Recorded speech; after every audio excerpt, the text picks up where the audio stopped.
ಜೋಡಿ ದೂರ ಆಗಬೇಕು ಅಂತ ಅಂದ್ಕೊಂಡ್ರು, ಯಾವ ಜೋಡಿನ ನಾಶ ಮಾಡಬೇಕು ಅಂತ ಅಂದ್ಕೊಂಡ್ರು, ಯಾವ ಮನೆನ ಮುರಿಬೇಕು ಅಂತ ಅಂದ್ಕೊಂಡ್ರು, ಅದೇ ಮನೆ ಜೋಡಿ ನಾವು.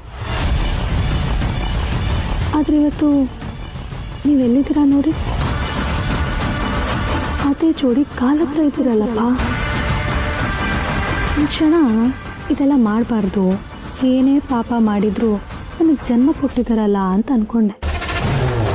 ಆದರೆ ಬೇಡ ಅನ್ನೋದಕ್ಕೆ ನನ್ನ ಹತ್ರ ಒಂದು ಕಾರಣ ಇದ್ದರೆ, ಬೇಕು ಅನ್ನೋದಕ್ಕೆ ದೇವಿ 100 ಕಾರಣ ಹೇಳ್ತಿದ್ದಾಳೆ.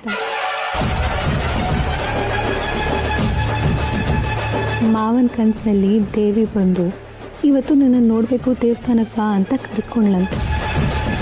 ಅದೇ ಕಾರಣಕ್ಕೆ ಇವತ್ತು ಅವಳು ಬಯಸಿರೋದಿದ್ದು. ಬೇಡ ಅನ್ನೋದಕ್ಕೆ ನಾನು ನೀವು ಯಾವ ಲೆಕ್ಕಪ್ಪ?